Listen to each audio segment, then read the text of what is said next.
The auction lasted less than 10 minutes. A cold wind swept through the dusty streets of Red Creek as townspeople gathered outside the courthouse. Nobody came to buy the Harper Ranch, they came to watch.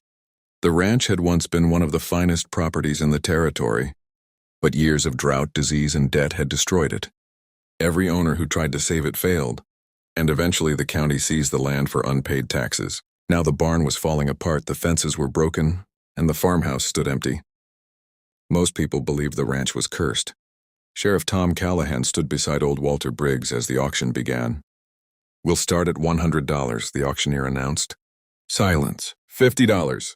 Nothing. $25. Still nothing. Finally, he lowered the price to $10. No one bid. People started turning away. Then a calm voice spoke from the back. $1. The crowd froze. A young woman named Clara Bennett stepped forward. "The school teacher?" Someone whispered. "Has she lost her mind?" The auctioneer stared at her. $1? "Yes," Clara replied confidently. Laughter spread through the crowd. But Clara never flinched. "Any higher bids?" Nobody answered. "Sold." The gavel came down and the Harper Ranch was sold to Clara Bennett for $1. By evening, the entire town was talking about her.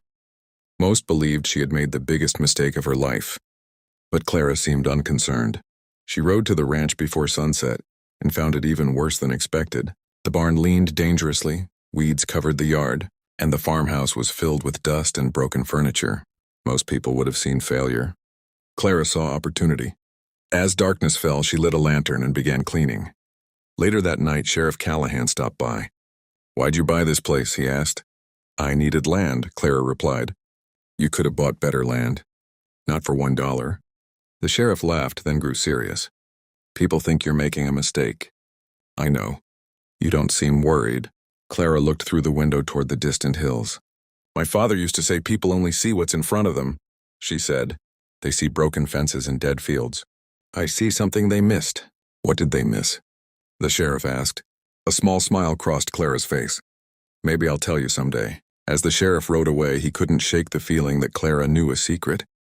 And while the entire town believed she had bought a worthless ranch for $1, Clara Bennett believed she had just made the best investment of her life.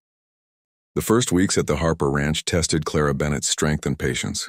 Each morning before sunrise, she stepped outside the old farmhouse to the same site. Broken fences, dry fields, and collapsing buildings. The ranch looked beyond saving, but she kept working anyway. Years of abandonment had left deep damage. Fence posts lay scattered. Rusted tools filled the sheds, and the barn roof sagged inward. Yet Clara repaired what she could, cleaned what she could, and never stopped. People passing by often watched her in disbelief. At first they laughed, then they grew silent, surprised that she continued every day without giving up. One afternoon, Sheriff Tom Callahan visited and found her rebuilding a fence under the hot sun. Her hands were blistered and her clothes were covered in dirt. But she worked with steady focus. "Most people would have quit by now," he said. "Most people didn't buy the ranch," she replied. Later he asked, "Are you finding what you came for?" "Not yet," Clara answered calmly, as if she expected something all along. At night, she studied old documents left in the farmhouse. Receipts, letters, and records from past owners. Most were useless until she discovered a small worn notebook belonging to Samuel Harper, the original owner. One line caught her attention. "The spring remains our greatest blessing." Clara was confused. No known water source existed on the ranch, but another entry mentioned a spring in the northern hills. The next morning, she traveled deep into the rugged terrain, following clues from the notebook. After hours of searching, she found a rock shaped like a sleeping bear and a hidden trail leading into a valley. There she heard it, a faint sound of flowing water. Following it, she discovered a hidden spring emerging from the cliffs. The water was fresh, clear, and powerful. It wasn't just water. It was hope. Clara quickly realized it could revive the entire ranch. She spent weeks building channels, guiding the water toward the fields. Slowly, the dry land changed. First, a trickle of green appeared. Then steady growth spread across the ranch. Soon, travelers and neighbors noticed. The Harper Ranch was coming back to life. When Sheriff Callahan saw it, he was stunned. Clara finally told him the truth. She had found a long-lost spring in the northern hills. But when he said it changed everything, she disagreed. "No," she said. "This is only the beginning." because now the ranch had something far more dangerous than failure: value. And soon powerful people would come to take notice.